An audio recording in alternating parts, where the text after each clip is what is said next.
yeah, man, we about to get into it. We're gonna talk about some crypto entry points.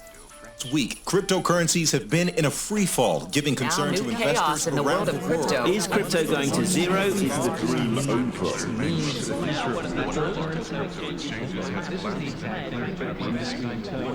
A lot of talk.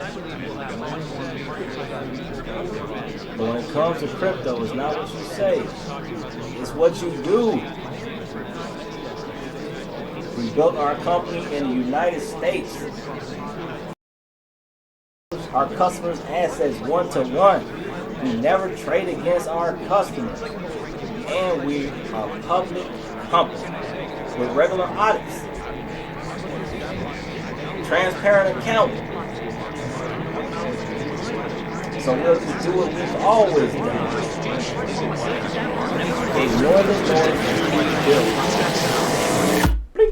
Coinbase. Making sure like I don't keep nothing on this exchange. There better not be nothing on there. So Coinbase, like I said, is the first entry point. So this is when we talk about entry points, it's how I get my money into the crypto space, right? What you do with it is a bunch of different exchanges you can send it to, but I like some kind of safety when I'm entering into the space. So Coinbase is one of those ones that it is a public company, right? So I feel like they got something to lose if a bunch of people start going to Coinbase and just and losing their money. So also Coinbase has a lot of different things to offer. They got trading now, so they used to have Coinbase and Coinbase Pro, but now they tried to basically do away with Pro, and so now they got Coinbase. Just Coinbase with some of the features of Pro got brought over. But Coinbase got trade. They have an asset list you can go to. They got earning potential on Coinbase. This is another reason I like Coinbase. They have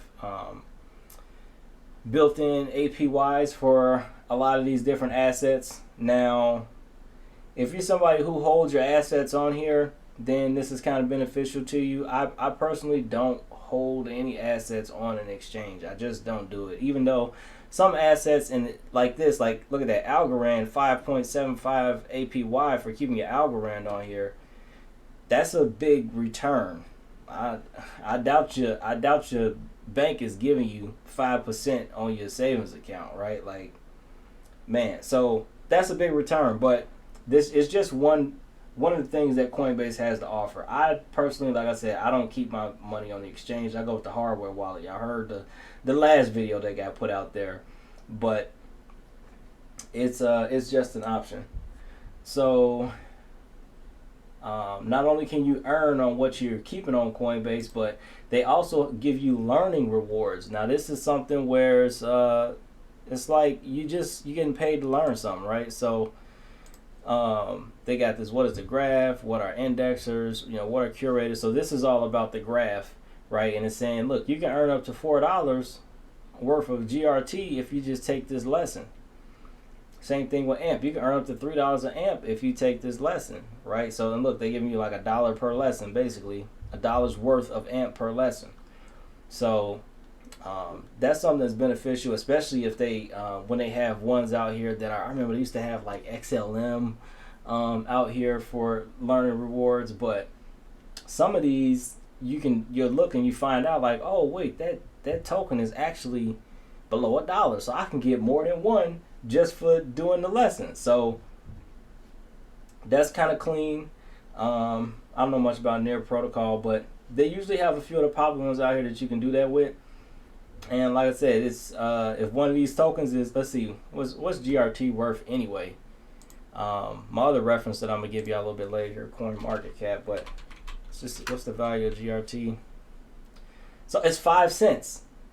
So let's see here, you can at least get 20, right? So $1 worth will give you 20, 40, 60, 80, roughly, right? You get 80 GRT tokens. If that end up going to being worth a $100 stock one day or a $100 project one day, that's a lot of money for taking time to learn about GRT.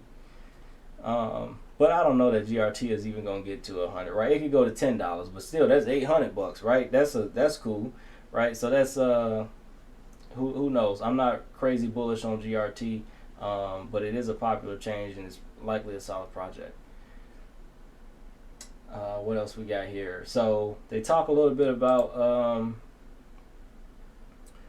they have this Web3 section where you can look at, gems. They got Uniswap, ENS. They got a couple different things in here. OpenSea is an NFT trading platform. They have their own Coinbase card. They have a Coinbase card. Now it says you get crypto rewards with this Coinbase card. With the Coinbase card, their crypto rewards are they change. They're not always the same. So the crypto rewards are subject to change with Coinbase. That's something that I think is kind of weird. Like, why not just come out with, a flat, look, sign up for the card, you get this. But maybe they don't want to do that because that's what Crypto.com did. But but it's something that's a possibility. Yep, it's a crypto rewards is an optional offer. Yeah, so Coinbase will automatically convert US dollars and transfer the funds to your Coinbase card. So this is what happens if you have a Coinbase card and you have US dollars deposited. Oh, they got a video here for you. So they got music videos. I'm trying to mute that.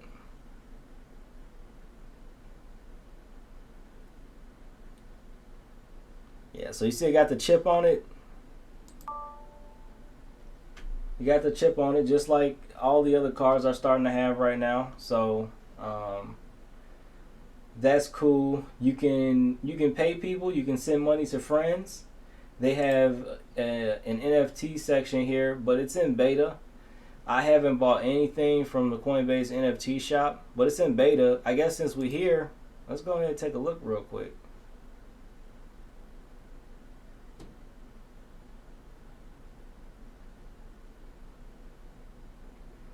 Oh, they crypto cards. Okay. The holidays are approaching, which means it's a great time to spread a little cheer with friends and family by sending them a digital greeting card. When I'm out of water, I gotta be done tonight. These lights be making me dry up here, man. Warner Brothers Discovery Global Consumer Packs. Okay, that's interesting. So they got 3D crypto cards, and like I said, that's in beta. I'm not crazy familiar with that, but any NFTs or things of that nature that I have tied into my hard wallet through some kind of app for an interface. So more Coinbase also does. You send a gift if you know somebody else. And they got a wallet, a token that they can hold in that wallet. You want to send them something, you could do that. They got invite friends. They got the referral going right now. It's $10 each for referrals. So you can go ahead and sign up, copy the referral link that's down there in the description, and but nope, they add referrals, so you get $10 per referral right now. So those are some of the things Coinbase has to offer. Now, like every other exchange that does have limits, it's not going to have every asset that you're looking for. Coinbase is one of those exchanges that kind of has some limited assets. They do. Coinbase is a little cautious about some of the projects that they list. Just from what I've seen, they list them, but there's definitely exchanges out there that's packing a lot more as far as total asset lists. Coinbase tries to stick to what it views as safer projects. They got some kind of vetting process. I actually did a video called Coinbase Transparency News. It's over on the channel, but you can go and check that out. It talks a little bit about how Coinbase is going to be doing their selection process for the different projects or companies, if you will, that get listed on their website. So Coinbase is cool for that. So that's about it. I don't want to beat it over the head. One of the the biggest benefit that I see to it is it allows me to DCA. I love Coinbase for DCAing because I can DCA with just registering my debit card. So if you don't want a Coinbase card, that's fine. One thing they do offer direct deposit. I will be trying Coinbase direct deposit in the near future, but right now I have automatic debit card charges set up with Coinbase, and it works out really well. So I take my little weekly money that I used to spend on the food that's meant to put me in the dirt. I can now set that amount to be withdrawn weekly or charged to my card weekly, and it shows up on my Coinbase account in USDC.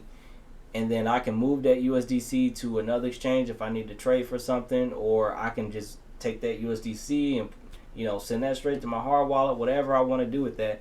But it allows me entry into the space. So I feel like they've gotten a little bit lighter on the fees. That was either that or the other exchanges have just gone up on fees, because Coinbase used to be the one where it's like, I'm not going to Coinbase because they charge too much. But Coinbase, I feel either they've lightened up on the fees or others have jumped up and started charging more, because it doesn't really feel like there's much of a difference anymore. So that's really nice about Coinbase. You can do your weekly charges, and it'll charge your card, pull it off, and then you can go in and make your trades later. It's really neat for me, like I said, because it charges me every week. Then at the end of the month, I go in, like, which project am I DCAing for this month? Boom. Send it to another exchange if I need to buy that project off another exchange, or buy it off Coinbase, send it to my hard wallet, and I'm good to go. That's how I am attacking this DCA. Coinbase makes it very easy to do something like that. So it's really dope. They do have direct deposit. They even got a direct deposit form for you. You can fill this out and take it straight to your employer. They already did half the work for you. Oh, you need a form? We got you. So Coinbase got the direct deposit form. So you can check that out. Print it, write your name down, take it to your employer, all that good stuff. What else? We talked about their trading. So trading is, they got it on here. Most things pair with USDT, or I should say USDT has a lot of trading pairs across the crypto networks. I do use USDT to make some trades, but I don't keep my assets in USDT. Anything that's involved in court cases and stuff like that right now, or that kind of suspicion with all this FTX stuff going on and what happened to them people, I'm good. I'm not storing my value in your asset. So I don't store my crypto assets in USDT. That much I will say. I can't give financial advice, but I don't do that.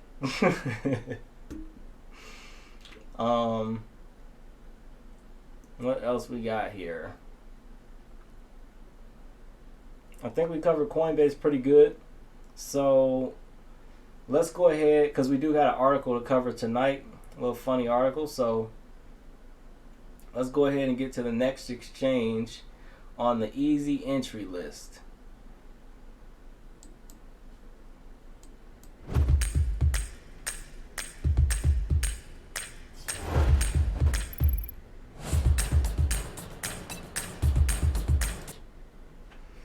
That's right. Binance.us.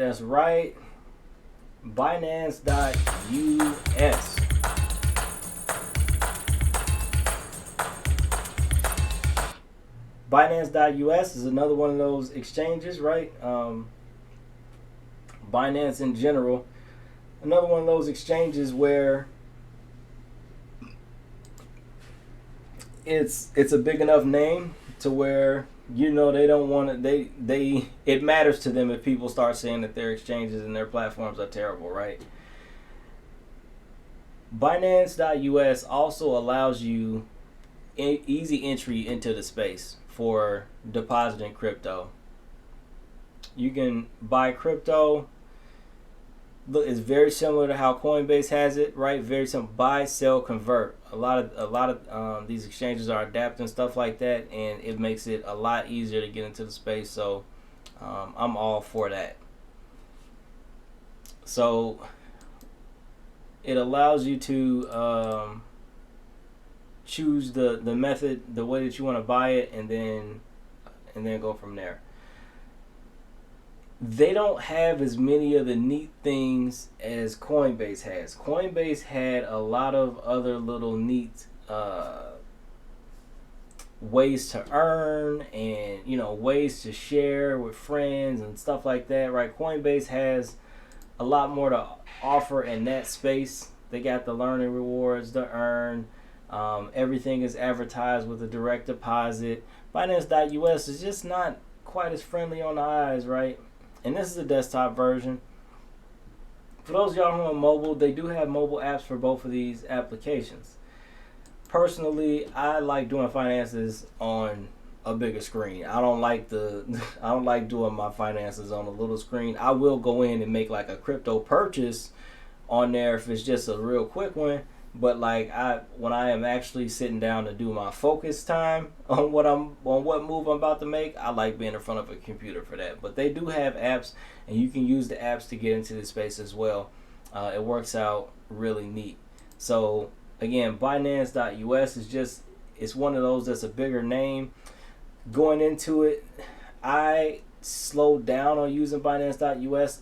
When I had both, it was because it helped cover that gap. Like I said, for projects that Coinbase doesn't list, they do have different listings. They don't have exact matchings for what the exchange lists. Binance.us lists some projects and coins that Coinbase doesn't, and vice versa.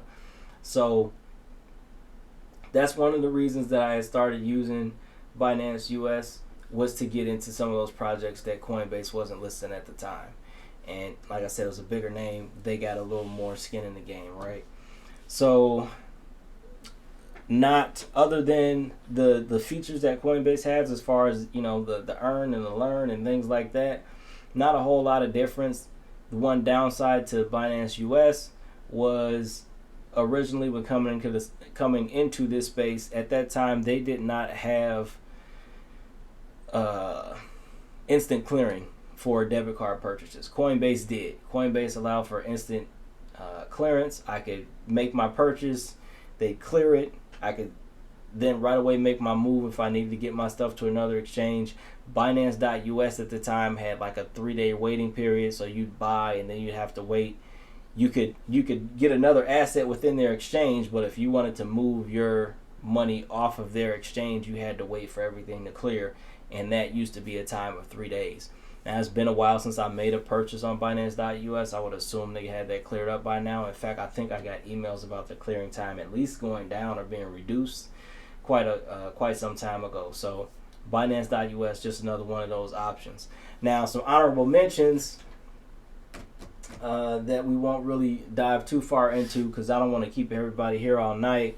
But there's like Crypto.com is an easy entry point. If you are a mobile only user, Crypto.com is really nice. If you are a mobile only user, Crypto.com is really nice. And that's because they put a lot of their efforts into that, because Crypto.com does not allow very in-depth account actions on their website interface. They just don't. That's something that they chose to do. It's their strategy. But the app for Crypto.com is pretty decent.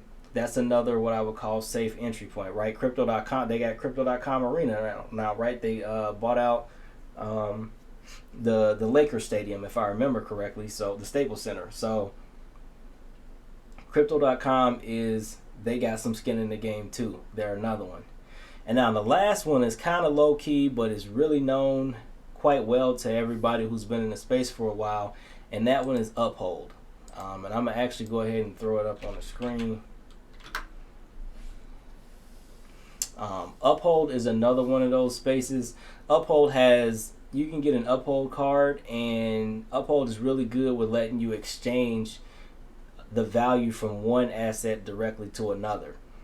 UPHOLD is really unique in that way. Personally, I haven't used UPHOLD just because I haven't had that much of a reason to. UPHOLD moved from the classic view to kind of a new interface, and I really wasn't digging the new interface. So every time I use Uphold, I have to request a classic view just so I can know what I'm doing. Now, if you didn't get used to using the classic view, then maybe this other stuff doesn't matter to you, but I got used to the classic view, so I don't really love the new one.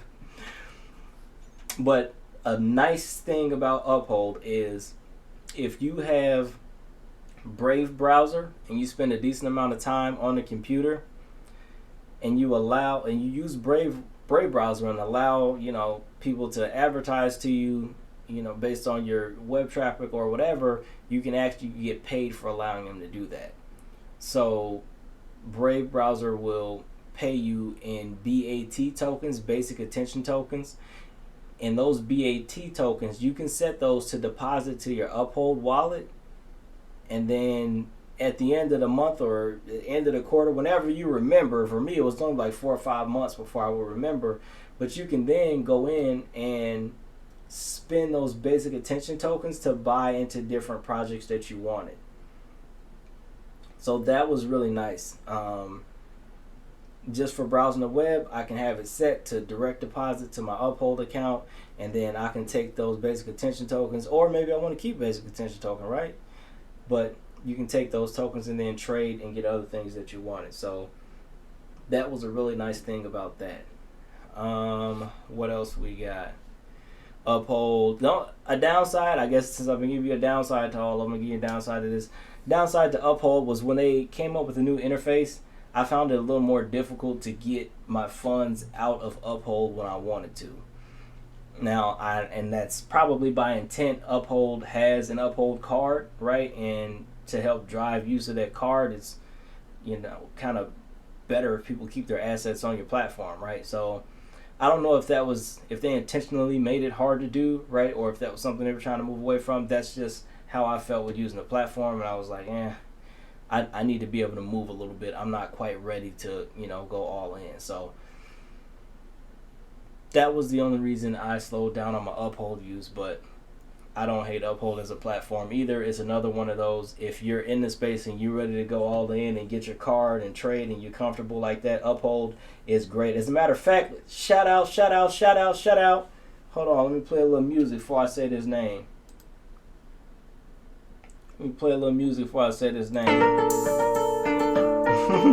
that music? Shout out. Still fresh. Shout out my boy Red Dad Blue Dad, man. Shout out Red Dad Blue Dad. He actually just did a video recently talking about Uphold and how he makes use of the Uphold card.